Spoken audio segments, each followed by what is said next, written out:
जय गजानन, जय श्री हरि भक्तों। आपका स्वागत है हमारे भक्ति चैनल पर। आज हम सुनाने जा रहे हैं भाद्रपद मास की अमावस्या व्रत कथा। तो प्रिय भक्तजनों, हमारी हर भक्ति वीडियो आप तक पहुंचे, इसके लिए वीडियो को लाइक करके चैनल को सब्सक्राइब जरूर करें। अगर आपको कथा अच्छी लगती है तो शेयर करें और कमेंट में हमें जरूर बताएं कि आपको यह कथा कैसी लगी। आइए कथा को श्रवण करते हैं। प्रिय भक्तजनों, भाद्रपद मास की अमावस्या को पितृ अमावस्या कहा जाता है। इस दिन का महत्व बहुत गहरा है, क्योंकि इस दिन किए गए तर्पण, पिंडदान और श्राद्ध से हमारे पूर्वज प्रसन्न होकर हमें आशीर्वाद देते हैं। कथा केवल कथा नहीं है, यह जीवन का वह सत्य है जो हमें यह सिखाता है कि अगर हम अपने पितरों को स्मरण नहीं करेंगे तो वे आत्माएं प्यास और भूख से व्याकुल होकर भटकती रहेंगी।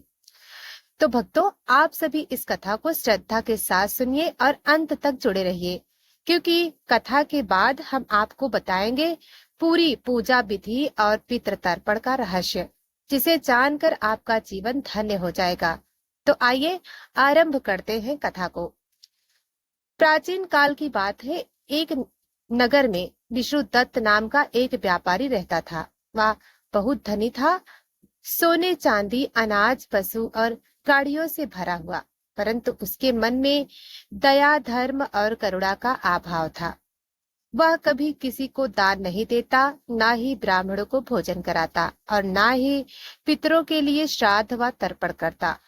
उसका मानना था कि जब मनुष्य मर जाता है तो सब समाप्त हो जाता है, फिर इन पितरों को जल देने और अन्न देने चढ़ाने से क्या लाभ होगा। समय बीता और व्यापारी के माता पिता देह छोड़कर स्वर्गलोक चले गए, लेकिन स्वर्ग में उन्हें ना तो जल मिलता, ना अन्न मिलता। वे प्यासे और भूखे होकर व्याकुल रहने लगे। पितर आपस में विलाप करने लगे, हाय, हमने पुत्र को जन्म तो दिया, पर उसने हमें पितृलोक में जल अर्पण अर्पण तक नहीं किया। हमारी आत्माएं इस प्यास से तड़प रही हैं। उनकी करुण पुकार आकाश में गूंजने लगी। एक दिन व्यापारी विष्णुदत्त गहरी नींद से सो रहा था। रात्रि के तीसरे प्रहर में उसके पिता स्वप्न में प्रकट हुए। उन्होंने कहा, बेटा, तुझसे बड़ी भूल हो रही है। तो धनवान होकर भी अपने पितरों को जल और अन्न का अर्पण नहीं करता। हम यहाँ प्यासी और भूखे भटक रहे हैं। यदि तू हमें तर्पण और श्राद्ध नहीं करेगा तो तुझे भी लोक और परलोक दोनों में दुख भोगने पड़ेंगे। यह कहकर पितृ की आकृति विलीन हो गई। सुबह जब व्यापारी उठकर सोचने लगा तो उसे अपने पितरों के शब्द याद आए। उसका हृदय द्रवित हो गया। पहले वह इन बातों को झूठ समझता था, लेकिन स्वप्न इतना वास्तविक था कि वह डर से कांप गया। वह भागा भागा नगर के एक विद्वान ब्राह्मण के पास पहुंचा और बोला, गुरुदेव, मैंने जीवन भर कभी दान नहीं दिया, कभी पितरों का श्राद्ध नहीं किया। कल रात मेरे पिता स्वप्न में आए और उन्होंने तर्पण की बात कही। कृपया मुझे बताइए कि मैं क्या करूं। प्रिय भक्तजनों, ब्राह्मण ने मुस्कुराते हुए कहा, बस, तेरे पिता ने जो कहा वह सत्य है। मनुष्य की मृत्यु के बाद आत्मा पितृलोक में जाती है। वह अपने वंशजों से जल, तिल और अन्न की प्रतीक्षा करती है। विशेषकर भाद्रपद मास की अमावस्या का दिन पितरों के लिए अत्यंत शुभ माना जाता है। इस दिन यदि तू स्नान करके तिल, कुसा और जल से पितरों को तर्पण करेगा, पिंडदान करेगा और ब्राह्मणों को भोजन करवाएंगे तो तेरे पितर संतुष्ट होकर तुझे अपार पुण्य मिलेगा। व्यापारी ने ब्राह्मण की बात को श्रद्धा से स्वीकार किया और प्रण किया कि वह इस बार भाद्रपद अमावस्या पर अवश्य श्राद्ध और तर्पण करेगा। भाद्रपद मास की अमावस्या का दिन आया। सूर्योदय से पहले व्यापारी पवित्र नदी तट पर पहुंचा। उसने स्नान किया, शुद्ध वस्त्र धारण किए और संकल्प लिया, मैं अपने पितरों की शांति और संतुष्टि के लिए यह तर्पण करता हूँ। उसने तिल, कुसा और जल से तर्पण करना आरंभ किया, फिर पिंडदान किया और ब्राह्मणों को अन्न, वस्त्र और दक्षिणा दी।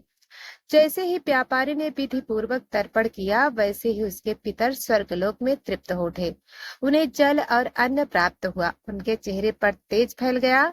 उन्होंने आशीर्वाद दिया, वत्स, तूने आज हमारा उद्धार कर दिया। अब हम सुख पूर्वक पितृलोक में रहेंगे। तेरे घर परिवार में कभी दरिद्रता नहीं आएगी। तेरा वंश हमेशा फलता फूलता रहेगा। व्यापारी के जीवन में भी परिवर्तन आ गया। उसके मन में दया, धर्म और करुणा का भाव जागृत हुआ। उसने नियमित रूप से अमावस्या के दिन पितरों का तर्पण और श्राद्ध करना प्रारंभ कर दिया। धीरे धीरे उसका जीवन आनंदमय हो गया। नगरवासी भी उसकी प्रशंसा करने लगे और कहने लगे, जो अपने पितरों का सम्मान करता है वही सच्चा धर्मात्मा है। भक्तों, यह थी हमारी कथा का पहला भाग। इस भाग में हमने देखा कि कैसे एक व्यापारी अपने पितरों को भूल गया, परंतु स्वप्न में पिता के आशीर्वाद और डांट से उसका जीवन बदल गया। अब हम श्रवण करेंगे अगले। प्रिय भक्तजनों, अब आगे सुनिए। जब व्यापारी ने पहली बार तर्पण और श्राद्ध किया तो उसके हृदय में अजीब शांति उतर आई। जिस व्यापारी का मन हमेशा केवल धन संपत्ति में डूबा रहता, उसका हृदय अब करुणा और धर्म की ओर झुकने लगा। उस दिन जब वह घर लौटा तो उसके परिवार ने देखा कि व्यापारी के चेहरे पर अलग ही तेज है, मानो वह भीतर से हल्का और प्रसन्न हो गया। उस रात व्यापारी ने स्वप्न में फिर अपने पितरों को देखा, परंतु इस बार वे प्रसन्न मुद्रा में थे। उनके शरीर से प्रकाश निकल रहा था और उन्होंने कहा, वत्स विष्णुदत्त, तूने हमें तर्पण देकर संतुष्ट किया। तेरा यह पुण्य तुझे लोक और परलोक दोनों में फल देगा। अब तो प्रत्येक भाद्रपद अमावस्या ही नहीं, बल्कि हर अमावस्या को श्रद्धा से हमारा स्मरण करना, इससे तेरे घर में कभी दरिद्रता नहीं आएगी। व्यापारी ने यह संकल्प किया कि वह जीवन भर पितरों का श्राद्ध करेगा।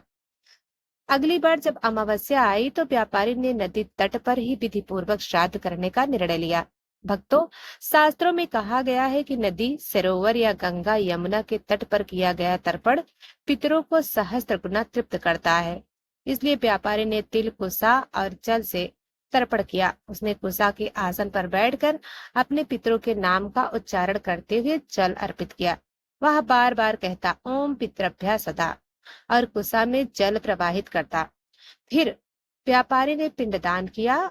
उसने चावल, तिल और घी से पिंड बनाए और अपने पितरों को अर्पित किए। ब्राह्मण ने उसे बताया, पिंड का अर्थ है अन्न का वह अंश जो पितरों तक पहुंचता है। जब वंशज पिंड अर्पित करता है तो पितरों की आत्माएं उसे ग्रहण करके तृप्त होती हैं। व्यापारी ने श्रद्धा पूर्वक पिंडदान किया और ब्राह्मणों को अन्नदान किया। पिंडदान के समय एक अद्भुत चमत्कार हुआ। जैसे ही पिंड जल में प्रवाहित किए गए, वैसे ही व्यापारी ने देखा कि आसमान में एक दिव्य ज्योति प्रकट हुई। उसके पितर आकाश मार्ग से उतरते हुए दिखाई दिए। वे प्रसन्न होकर बोले, "ओ बस, अब हमें तृप्ति मिली है। हमारे लिए तेरा यह दान अनमोल है। अब हम स्वर्गलोक में सुख पूर्वक निवास करेंगे। तेरे घर परिवार पर हमारी सदा कृपा बनी रहेगी।" व्यापारी ने यह दृश्य देखकर आंसुओं से भरी आंखों से प्रणाम किया। धीरे धीरे नगर में यह चर्चा फैल गई कि व्यापारी बदल गया।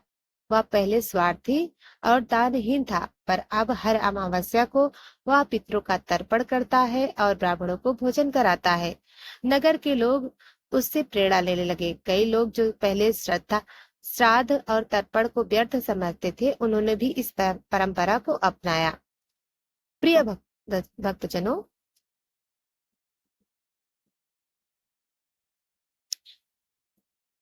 भाद्रपद मास की अमावस्या विशेष इसलिए है क्योंकि यह पितृलोक के द्वार खोलती है। इस दिन किया गया तर्पण, श्राद्ध और पिंडदान अन्य अमावस्या से 100 गुना अधिक फलदायी होता है। यदि कोई संतान पितरों का श्राद्ध ना करे तो वंश पर पितृदोष लग जाता है। इसके कारण घर में अशांति, संतान सुख की कमी और रोग उत्पन्न होते हैं। लेकिन यदि अमावस्या को श्रद्धा पूर्वक तर्पण किया जाए तो पितृदोष दूर होकर घर में सुख समृद्धि आती है। कथा के अनुसार व्यापारी विष्णुदत्त ने जीवन भर पितरों का श्राद्ध किया। उसके अंत समय में पितर स्वयं प्रकट हुए और उसे आशीर्वाद देकर स्वर्ग लोक ले गए। वह व्यापारी अगले जन्म में भी धनवान और धर्मात्मा परिवार में उत्पन्न हुआ। उसके कारण उसका पूरा वंश उन्नति को प्राप्त हुआ। प्रिय भक्तजनों, भाद्रपद अमावस्या की सुबह ब्रह्म मुहूर्त में उठकर स्नान करना चाहिए। यदि संभव हो तो गंगा, यमुना या किसी पवित्र नदी में स्नान करें। नदी उपलब्ध ना हो तो घर पर गंगा जल मिलाकर स्नान करना भी उतना ही पुण्यकारी माना जाता है। सबसे पहले घर को गोबर या गंगा जल से पवित्र स्थान बनाएं, वहां कुस्सा का आसन बिछाएं और पितरों की तस्वीर या प्रतीक स्वरूप अच्छा चावल रखें। दीप जलाएं और धूप, फूल, चंदन अर्पित करें। संकल्प लें, मैं अपने पितरों की तृप्ति और शांति के लिए तर्पण व श्राद्ध कर रहा हूँ। तिल, कुसा और जल लेकर सूर्य की ओर मुख करके अर्पण करें और कहें, ओम पितृभ्यः श्रद्धा। इसके बाद पिंडदान करें। चावल, तिल और घी से बने पिंड पवित्र जल में प्रवाहित करें। फिर ब्राह्मणों को भोजन कराएं और वस्त्र दक्षिणा दें। अंत में गाय, कुत्ते, कौवे और चींटियों को अन्न अर्पित करना चाहिए। विशेष नियम, इस दिन घर में प्याज, लहसुन और मांसाहार सेवन ना करें। झूठ, क्रोध और कटु वचन से बचें। श्राद्ध में केवल पवित्र और सात्विक भोजन का उपयोग करें। पितरों का नाम लेकर ही तर्पण और पिंडदान करें। महत्व, भाद्रपद अमावस्या को किया गया दान अनेक गुना फल देता है। शास्त्रों में कहा गया है, तिल दान करने से पाप नष्ट होते हैं, जल दान करने से प्यासे पितर तृप्त होते हैं, अन्न दान करने से संतोष मिलता है, वस्त्र दान करने से शीत की रक्षा होती है, दीप दान करने से अंधकार दूर होता है। भक्तों, यदि घर परिवार में बार बार बाधाएं आ रही हो, संतान सुख ना मिल रहा हो या अकारण रोग लगे रहते हो, तो समझना चाहिए कि पितृदोष है। पितृदोष निवारण का सर्वोत्तम उपाय है भाद्रपद अमावस्या को विधि पूर्वक श्राद्ध, तर्पण और पिंडदान करना। यदि कोई संतान स्वयं श्राद्ध करने में असमर्थ हो तो किसी ब्राह्मण से यह कार्य करवा सकते हैं। पद्म पुराण में कहा गया है, जो संतान पितरों को तर्पण करती है उसे स्वर्ग, धन और संतान सुख प्राप्त होता है। जो नहीं करता वह जीवन भर दुख पाता है। महाभारत में भीष्म पितामह ने युधिष्ठिर से कहा, हे धर्मराज, पितृ तर्पण से बढ़कर कोई धर्म नहीं है। यह देवताओं की पूजा से भी श्रेष्ठ है, क्योंकि देवता तभी प्रसन्न होते हैं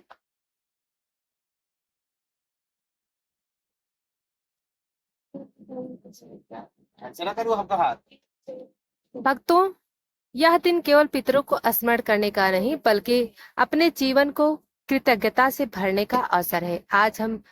हम आज जो कुछ भी हैं, वह अपने पूर्वजों की देन से है। उनके आशीर्वाद से हमारा अस्तित्व है।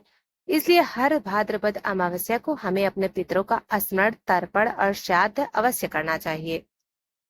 तो भक्तों, यह थी भाद्र अमावस्या व्रत कथा का तीसरा और अंतिम भाग।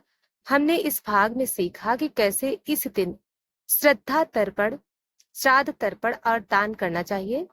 हमने जाना कि यह व्रत पितरों की तृप्ति और पितृदोष निवारण का सर्वोत्तम साधन है। जो कोई भी इस कथा को सुनता और विधि पूर्वक व्रत करता है, उसके पितर प्रसन्न होकर परिवार में आशीर्वाद देते हैं और उसके वंश को वृद्धि होती है। यदि आपको यह कथा पसंद आई हो तो हमारे चैनल को सब्सक्राइब करें, वीडियो को लाइक करें और अधिक से अधिक भक्तों तक पहुंचाएं। जय श्री हरि, जय पितृ देवताओं की।